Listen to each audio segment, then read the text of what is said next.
ഏവർക്കും പ്രണാമം. നമുക്ക് ശ്രീ വാൽമീകി രാമായണത്തിലേക്ക് തന്നെ മടങ്ങാം.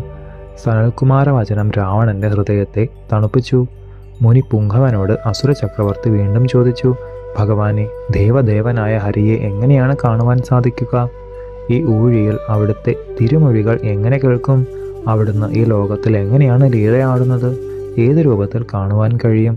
എത്ര കാലം, എങ്ങനെയെല്ലാം തപസ്സു ചെയ്താലാണ് ഈ ലോകത്തിൽ എത്തിച്ചേരുക? എനിക്കതിന് കഴിവുണ്ടാകുമോ? സർവജ്ഞനായ അവിടുന്ന് പറഞ്ഞു തരണേ. ദശാനന്റെ കൊതിയേറിയ വാക്കുകൾ കേട്ട ബ്രഹ്മർഷി വര്യൻ ക്രമത്തിൽ എല്ലാം പറയുവാൻ ആരംഭിച്ചു. ഉണ്ണി, വൈകുണ്ഠനാഥനായ മഹാവിഷ്ണു ഇല്ലാത്ത ഒരു സ്ഥലവും ഒരിടത്തുമില്ല. സൂക്ഷ്മനും അവ്യക്തനും സനാതനനുമായ കൈടഭാരിയാണ് ചരാചര രൂപത്തിലുള്ള ജഗത്രയം. മഞ്ഞിടത്തിൽ, വാനിടത്തിൽ, പാതാളത്തിൽ, ഗിരികളിൽ, അരണ്യങ്ങളിൽ, സാഗരങ്ങളിൽ, ജലാശയങ്ങളിൽ, നദികളിൽ, ഇങ്ങനെ കാണുന്ന എല്ലാറ്റിലും ആ ദിവ്യശക്തി ലയിച്ചിട്ടുണ്ട്. പകൽ രാത്രി, രണ്ടു സന്ധ്യകൾ, ദിവാകരൻ, ശീതകിരണൻ, കൃതാന്തൻ, ജലേശൻ, കാലം, ബ്രഹ്മാവ്, മഹാദേവൻ, ദേവേന്ദ്രൻ, അഗ്നി, വായു, ഓംകാരം, ഭൂമി, സ്വർഗം, ഗായത്രി എന്നീ രൂപങ്ങളിൽ അവനിയെ ധരിച്ചുകൊണ്ട് അനന്തനെന്ന നാമത്തിൽ പ്രത്യക്ഷമായി കാണുന്നത് മറ്റാരുമല്ല, അവിടുന്ന് സ്വയം പ്രകാശിക്കുന്നു, പ്രകാശിപ്പിക്കുന്നു, കർമ്മങ്ങൾ ചെയ്യിക്കുന്നു, ശിക്ഷിക്കുന്നു, കാത്തുരക്ഷിക്കുന്നു, ഉച്ചന്തമായി ഗർജിക്കുന്നു, എല്ലാം സ്വയമായി ഏൽക്കുന്നു, ഭുവനങ്ങൾ സൃഷ്ടിക്കുന്നു, സംഹരിക്കുന്നു, ദൈത്യരെ മുഴുവൻ നശിപ്പിക്കുന്നു. ആ ശാർഘപാണിയെ ദേവന്മാർക്കോ അസുരന്മാർക്കോ ഉരകേന്ദ്രന്മാർക്കോ കണ്ടെത്താൻ സാധ്യമല്ല. എന്നാൽ ഭക്തി കൊണ്ട് പ്രസാദിപ്പിച്ചവന് നേരിട്ട് കാണുകയും ചെയ്യാം. നിർമ്മല ഹൃദയരായ ഭക്തന്മാർ, പ്രാണനെ തന്നെ ദേവനിൽ സമർപ്പിച്ചവർ, സദാ ആശ്രയിക്കുന്നവർ, വിജ്ഞാനത്താൽ പാപങ്ങൾ നശിച്ചവർ ഈ ലോകത്തിൽ അണയുവാൻ പ്രാപ്തരായിത്തീരും. ഫലത്തെ ആഗ്രഹിക്കാതെ സ്വധർമ്മകർമ്മങ്ങൾ ചെയ്യുന്ന ശാന്തചിത്തന്മാർ, തമസറ്റവർ വലിയ രൂപധാരികളായിട്ടാണ് ഇവിടെ അണയുന്നത്. അതേ മട്ടിൽ എന്നും വസിക്കുവാൻ വേണ്ടി ശ്രീഹരിയാൽ നിർമ്മിതമാണ് ഈ ശ്വേതദ്വീപ്. വൈവസ്വത മനുവിൽ നിന്ന് 28ാമത്തെ യുഗത്തിൽ വിഷ്ണുവിൻ്റെ സാരൂപ്യമാർന്ന ഉണ്ണി ഇവിടെ എത്തും. ഇതിലധികം എന്നിൽ നിന്ന് ആശ്വരേശ്വനായ ഉണ്ണിക്ക് ഇപ്പോൾ മനസ്സിലാക്കുവാനില്ല. എഴുന്നേൽക്കൂ, യഥേഷ്ടം പോകൂ, മംഗളം ഭവിക്കട്ടെ. നീ ആഗ്രഹിക്കുന്ന സ്ഥാനം നേടും.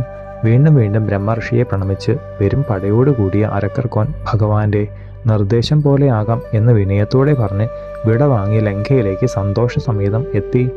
ദേവർഷി നാരദൻ ഇതെല്ലാം സശ്രദ്ധം നോക്കിക്കണ്ട് ആനന്ദിച്ചു. ഉത്തരക്ഷണത്തിൽ മേരുമാമലയിലേക്കാണ് പോയത്. അമരന്മാരാൽ ആവൃതനായിരിക്കുന്ന ബ്രഹ്മാവിനെ കൈകൂപ്പി വണങ്ങി അതുവരെ നടന്ന സംഗതികളെല്ലാം വിശദമായി പറഞ്ഞു.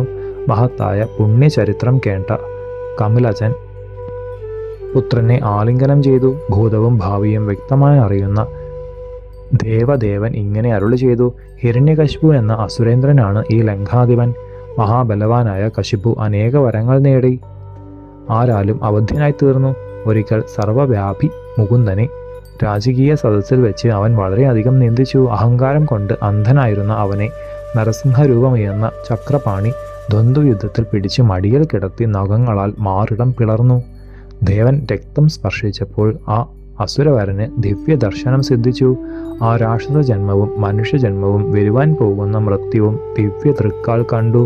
അച്യുതന്റെ കൈനഖത്താൽ നെഞ്ചു പിളർന്ന് അവശനായ ഹിരണ്യകശിപു തൊഴുതുകൊണ്ട് പറഞ്ഞു, കനകശോഭയുള്ള കേസരജാലങ്ങളോട് കൂടിയവനെ, ജ്വലിക്കുന്ന അഗ്നിക്ക് തുല്യമായ നക്ഷത്രങ്ങളോട് കൂടിയവനെ, വജ്രതുല്യമായ നഖങ്ങളാൽ സ്പർശിക്കുന്നവനെ, ദിവ്യസിംഹാകൃതിയാർന്ന പരമ്പൊരുളെ, കൈഡവമർദ്ദന, അതുല്യ പരാക്രമത്തോടു കൂടിയ മഹാവിഷ്ണു, ദേവദേവനായ ശ്രീഹരെ, ശരണാഗത വത്സല, ഭൂതഭവ്യേശ, പ്രസാദിക്കണേ, രക്ഷിക്കണേ.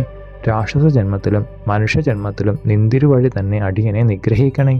അവിടുത്തെ ലോകം പോകുവാൻ അനുഗ്രഹിക്കണേ. അഖിലാണ്ട കോടികൾക്കും നായകനായ അവിടുന്ന് പ്രസാദിക്കണേ. സ്വർണ്ണ കിങ്കിണിമാലകൾ കൊണ്ടലങ്കരിച്ച ഹംസ ശ്രീ വിമാനത്തിൽ ഇരുന്നരുളുന്ന മാധവൻ അങ്ങനെ തന്നെ എന്ന് അരുളി ചെയ്ത് വൈകുണ്ഠത്തിലേക്ക് പോയി മറഞ്ഞു. അന്നത്തെ ഹിരണ്യകശിപുവിൻ്റെ 2ാമത്തെ ജന്മമാണ് ഈ രാവണ രാക്ഷസൻ. സുരാരിയായ ഇവൻ വാസനാബലത്താൽ പ്രേരിതനായി രാക്ഷസ തൊഴിലുകൾ ചെയ്ത് പാരിടം മുടിക്കുവാൻ മുതിരുകയാണ്. ഇനിയുണ്ടാവുന്ന 3ാമത്തെ മർത്യപ്പിറപ്പിൽ മധുരിപു നിഗ്രഹിച്ചാൽ ശ്വേതദ്വീപിലെത്തും. വിഷ്ണു തേജസ്സാർന്ന സനൽകുമാരൻ പറഞ്ഞതുപോലെ എല്ലാം നടക്കും. ഇതെല്ലാം സമാധിയിൽ ഞാനും കണ്ടിട്ടുള്ളത് തന്നെയാണ്. പരമാത്മാവായ ശ്രീനാരായണന്റെ മായയാണ് ഇതെല്ലാം. മാത്രമല്ല നാരദനോദിയ ഈ പുണ്യകഥ ആദ്യം മുതൽക്ക് നിത്യവും വായിക്കുന്ന മനുഷ്യൻ ശ്രേഷ്ഠമായ ഗതി നേടും. ഈ വൈഷ്ണവചരിതം സർവപാപഹരവും പുണ്യസംവർദ്ധകവുമാണ്. പതിവായി ഇത് കേൾക്കുവാൻ സാധിക്കുന്നവൻ പാപനിർമുക്തനായിത്തീരും. പൂർവജന്മസ്മൃതി, വിപ്രത്വം, ഉത്തമ കുലത്തിൽ ജനനം, സർവജ്ഞപ്രാപ്തി എന്നിവ അവന് സിദ്ധിക്കും. ഈ കാര്യത്തിൽ സംശയമേ വേണ്ട. ഹൃദയം കുളിർത്ത് ഹരിയെ സ്തുതിച്ച വിധാതാവ് അമരവരന്മാരെ മാനിച്ചയച്ച് സ്വനിലയം പ്രാപിച്ചു. ശേഷം ചരിതം നമുക്ക് അടുത്ത ഭാഗത്തിലൂടെ കാണാം. ഗുരുപാദങ്ങളിൽ സാഷ്ടാംഗ പ്രണാമത്തോടെ നമസ്കാരം.